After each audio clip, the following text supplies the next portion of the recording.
Brittany with Brittany Hannon Real Estate, and today I am doing a reaction video to Graham Stephan's investment property nightmare. He owns investment properties in Southern California, which is where I live, but as you know, I have investment properties out in Ohio. I understand some of the craziness of the investing world, but he is showing us step by step what he's done to kind of rehab this property. So this will be fun today. Before we get started, be sure to hit that like button, hit that subscribe button, and let's jump in.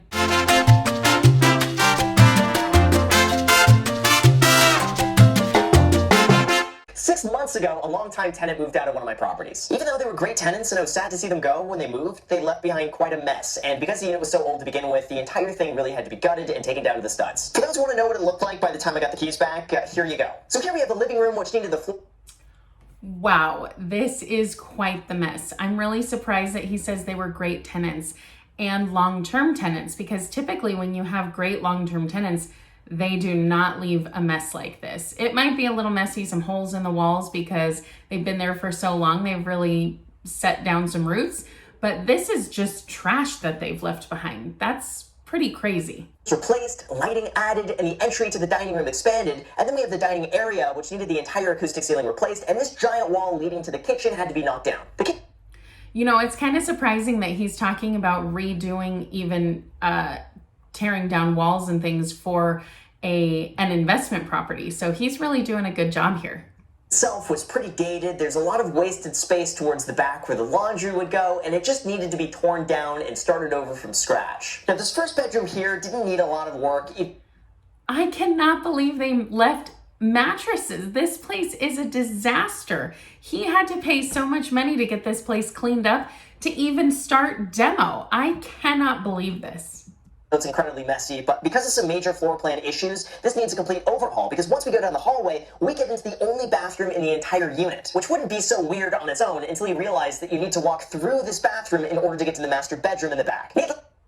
You know, it's really funny when that happens, because I feel like, sure, it's outdated, but at what point in time would it have been a good idea to have to walk through a bathroom to get to a bedroom? Is in a part of Los Angeles that commands a price of above $3,000 a month. I knew I had to go above and beyond with this and make it as clean and nice as possible. The plan was to spend about $65,000 to $85,000 to knock down the kitchen wall, replace the ceiling, add new lighting, add a second bathroom, rearrange the floor plan so the master bedroom could have its own bathroom, and add in sliding doors to the side and backyard. Now, in my mind, So he's talking about spending a lot of money here, and I would imagine that he definitely got a good deal for this property. And the fact that the rents are pulling $3,000, I'm sure he's getting a good deal, but that is very different from rental properties in the Midwest. So that's why, you know, it's good to buy in California, but it's bad to buy in California because the laws are not landlord friendly in California. However, if you are renting in a place that commands higher rents,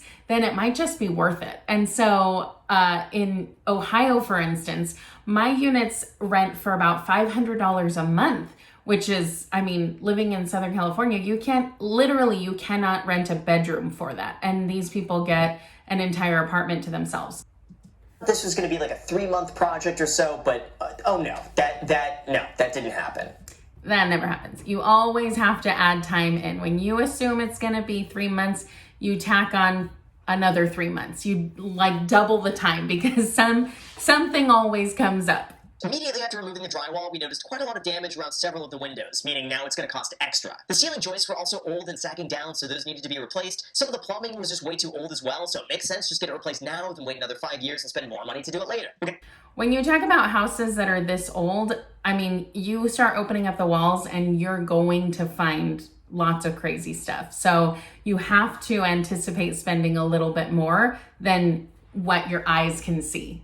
That's when the price of fixing this up really started adding up. Not only was the price of well-qualified, licensed, and insured labor way more expensive than I anticipated, but there's so many other little problems that just needed to be addressed, and the budget kept expanding faster than Jerome Powell's money printer. Within about 2 months of starting the project, the cost to remodel everything and finish it began to exceed $100,000. And this is why I typically advise anyone who wants to go and remodel a property to keep these 2 things in mind. 1, always expect that your project is going to be costing 25% more than you think it will, because trust me, it's going to cost more. And 2, always expect the project is going to take you twice as long as you think it will. See, that's what I just said. Plan on it taking twice as long as you think it will. It will. If you just follow that, you'll be okay and you'll know how to prepare yourself. And even though in the back of my head, I knew this project was going to be taking me longer than a few months and a little bit more than $85,000, things just started to get even more expensive. 3 months later, we were done with most of the internals, the joists were replaced, the framing was installed, the plumbing was integrated to make room for a new master bathroom in the master bedroom, so you really get to have a sense of the overall layout and how it's all coming together. But it was around that time that we began getting delayed due to the illness going around, and many manufacturers were shipping out their products at a much slower rate. At that point, there was really nothing else I could do besides either just be patient and wait for things to ship in, or pay a lot more money to try to source everything locally. So really, I ended up with a combination of both. There were some products that I just needed immediately, and those companies ended up charging way more as soon as they realized that they were the only ones who had them in stock. And Price gouging, that's annoying and illegal. it's like the countertops and appliances could be evaluated later at a point where we actually needed them. This is also at the time I made the decision to go and replace all the wiring in the unit as well while all the drywall was out. I mean, this is smart anyway because the drywall is completely gone. You might as well do it right then and there, because when else is your drywall going to be completely gone and all the wiring exposed and easy enough to be able to go and do this? I may have been able to leave it as is. A lot of it was from the 1920s and 1950s, and at that point, when it's about 100 years old, I just figured I may as well get it done now. So yeah, you're talking about 100 years. Wow, it's crazy that the 1920s were 100 years ago now. That made me sound really old. But that is weird, is it not? I don't know. Comment below and tell me how you feel about that. it was fun, and that was almost another $10,000 to do the whole thing. Anyway, a few weeks later, this is what it looked like. In March, most of the drywall was installed. This is when it starts to feel much better that the project is coming along, when there are walls up. That's always a good sign. Lighting and new electrical was added, the floors had just arrived, the hallway bathroom was really coming along nicely, as was the master bathroom, and finally you could start to see the light at the end of the tunnel. But now, almost 2 months later, after continuous delays, the unit is finally finished, and this is what it looks like. This is the moment you all have been waiting. So as you can see, you'll walk in and see an expanded... Wow, that looks so much better in comparison. He did a good job. ...entryway with light laminate... Also, I think these floors are exactly what I have in my house. floors throughout. Now, unfortunately, it was going to be way too expensive to save the old original hardwood floors. Yeah, saving original hardwood is a really cool thing if you can, but so often they're so damaged that it can be much more pricey. Because of how the floor plan had to be rearranged. Not to mention, those floors were not going to be as durable as these, so I ended up going with this. But yep, I'm pretty sure those are exactly what I have. these, rest assured, the original hardwood floors are still intact. Now this entry expands over to the living and dining room, where we have a center island, white cabinetry, and a sliding glass door that leads out to the back and side yard. I like that wood panel on the island. That's really cool. And if you have some bar stools there to kind of break that up, I really like that. Now, admittedly, I do think it looks a little bit too modern and sterile as it is right now, but I think once furniture is moved in, it's going to warm the place up a lot. Yeah, staging does a lot to help with that kind of thing. As it is right now, all of these colors just seem to blend together, so with some furniture accents, it's really going to come together quite nicely. So now let's go over to the kitchen for a little bit. And remember, this is what it looked like before, and then we have this. Yeah, quite an upgrade. As far as the countertops are concerned, I ended up going with a white quartz. And even though, yes, this was insanely more expensive than I was planning, it looks nice, it'll be durable, and this is the best value for what I could get with the quality, all things considered. So quartz is supposed to be more durable than granite and less expensive than marble. Especially because the shipping was delayed on my original order, so I ended up spending a little bit more money and getting something a bit nicer. Now, I do like the quartz though. I like the look of it, and I like that it's not as expensive as marble. over on this side, we have both closets and space for the washer and dryer, and then across from that, we have the brand new bathroom that was just built out. I gotta say, I got a pretty cool mirror. I don't even have as good of a mirror where I live. I do like these kind of mirrors. They're really cool. New tenant hopefully is gonna love this. Like, look at this. Welcome to the future, where mirrors officially plug in the wall and then turn off and on. Like, come on, that's crazy. Remember, this bathroom... He sounds like an old grandpa.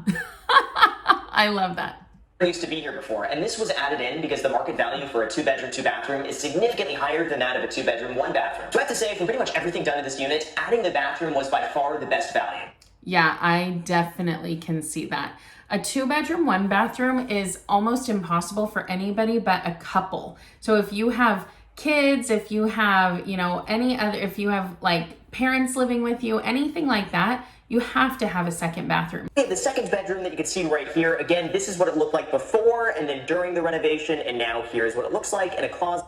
It looks great. It's hard to tell how big it is because it looks like it's a fairly large room, but I feel like I don't have anything to give me perspective, except it does have those closets, which make it seem like it's pretty good. It's a good sized room.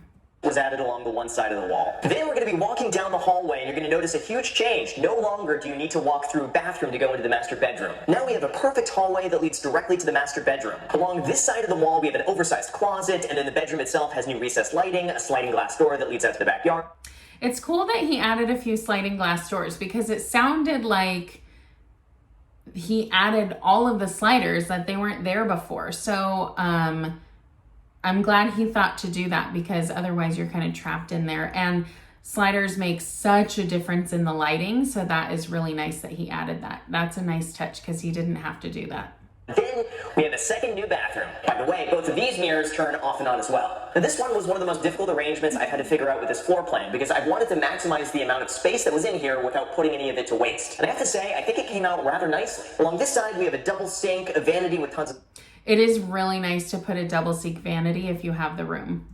Storage, and then the creme de la creme on top of everything, a huge oversized shower. This is definitely the centerpiece of the bathroom if bathrooms have centerpieces. It definitely makes a statement, and there's nothing else like it in this price range by far. Yeah, that is something that is really cool, to be able to do little upgrades that are going to make a big difference in the price point of your property. That's going to be huge because this is clearly something that any person is going to walk in and right away see the difference in the house down the street that they were looking at.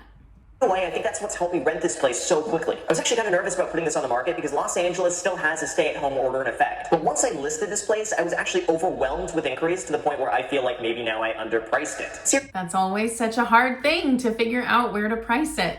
I ended up getting so many showings that I was shocked how much demand there is and how many people right now are looking to move. I've noticed almost everyone who's reached out is either in the tech industry, in gaming, or has an online business. Yeah, the people who are reaching out to move are people whose businesses are doing well. Has not been affected by the shutdown. And I think with the lack of inventory right now in the market, the timing of placing this up for lease just happened to work out perfectly. Now, I can't disclose exactly how much I'm renting this out for because the lease is currently out for signatures, but I can say it's between $3,400 and $3,800 a month. Okay, so he originally said he was going to be getting $3,000. Now he's getting between $3,400 and $3,800.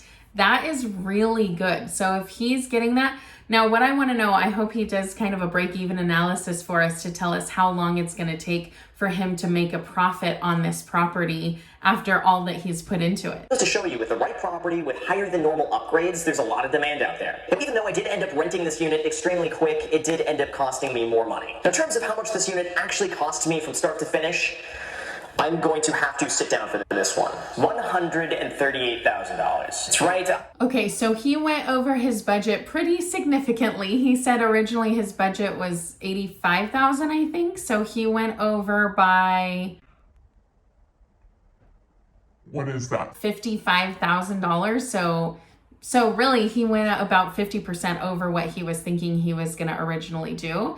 And I think that he spent his money wisely because this upgrade is really nice and he's really not going to have to do much anytime soon. $138,000 to take it from looking like this as it was to now this today. This includes the cost of appliances, replacing a water heater, a whole bunch of... So he replaced the water heater. That would be something too, that if it came up later, if it was a flood that came up later and that's why he had to replace it, that would be so much money to have to go back and, you know, pay for all of these things anyway. So it's nice that he got it all taken care of right then and there. There's stuff that needed to be added on, and this stuff just adds up. And on top of that, it took 6 months to complete. That is a far difference from my 85. Okay, so that's another thing that you have to consider. 6 months of him not collecting any rent. He's missing out on collecting all this money. So he's missing out on what he could be getting. That's the opportunity cost. But he's putting in and adding value to this asset. So if he were to go and sell it today, like flip this property, he would, I'm sure, be able to get a lot more than he put into it. He's still gonna reap the rewards in the end. And now he's able to pull more money out month after month after month, and he's gonna be able to cash flow even better. And so all of these things, taking all of these things into consideration, including the holding costs that you need to, he's paying the mortgage while he's not collecting rent. He's paying for all these upgrades. So there are a lot of things that are costing him right now. but I'm sure he's done the math, and I hope he tells us right now what that is, because I want to know how much is he, like, what's his break even? Is it going to be 6 months to break even? Is it going to be a year and a half? Is it going to be 3 years? I really want to know.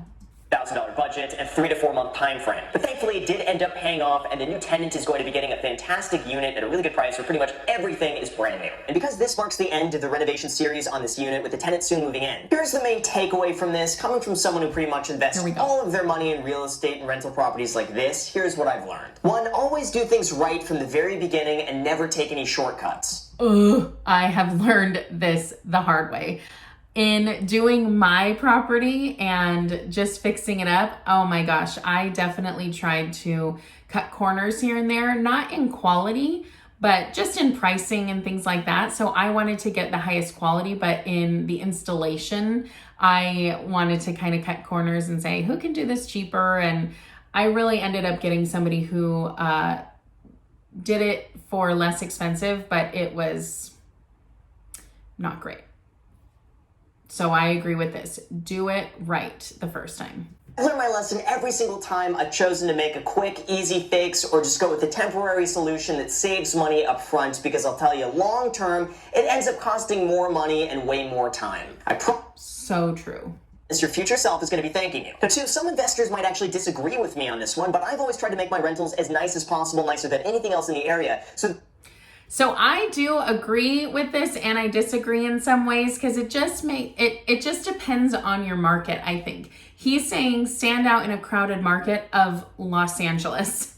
That is very different than for me to go and spend, $20,000 in an upgrade in Dayton, Ohio, where my rent can go from $500 to $530. That's going to be very different, and it's going to take a lot longer for my my costs to average out. For him saying you can go from $3,000 to $3,800, an extra $800 a month is probably going to be worth it. The other thing too is that people tend to end up staying longer in places that are upgraded like this because they know they can't get anything better. And so they're going to stay there longer. And anytime you have a longer tenant, that's going to save you money, because every time a tenant moves out, that costs you money in the marketing that you have to do for the property. It costs you money in repainting, repairing, doing anything you need to do to that property once you have to turn it over for a new renter. Way people would rather rent my unit than something else. This is usually why I've spent a little bit more money on my properties. I've always gone a little bit more custom. I've done a few unnecessary upgrades. And I think honestly, if my goal was just to maximize the ROI as fast as possible, then yes, it would make sense just to do the quick, easy template upgrades and that's it. But I personally found that when I go a little bit nicer on the renovation, I found I get way more tenant applications, way more interest in the property, and that tends to pan out better long term. And that's so true. If you get a good tenant in, that's so much better than getting one tenant for less money, or even for more money, but they turn out to not be a very good tenant. They don't pay on time. They have, you have issues with them. So being able to cherry pick the best of the best and saying, yes, I want this tenant is really beneficial to the landlord. But my turnover rates on the rental properties are extremely low, and I rarely ever have a vacancy. I think it's partially due to the reason that I always go above and beyond, and I do everything I can to make sure everyone is happy and well taken care of. Now 3, anytime I do try to rent out a unit, I always try to underprice it just by a little bit to minimize the amount of time it's spent on the market. With this place, I really don't know if I made the mistake of underpricing it a bit too much, but either way, I'm really happy to have it rented within about a day of posting it online. That definitely, I think, makes up for it, especially because it can be so expensive to hold on to a property for longer than you need to. My whole strategy has always been just expect to underprice it just by a little bit, get a whole bunch of activity, a whole bunch of interest in the property, then pick the best tenant possible from there. And the person who rents it is going to be very unlikely to leave because they know they're going to be getting the best deal out there. That's what I was saying.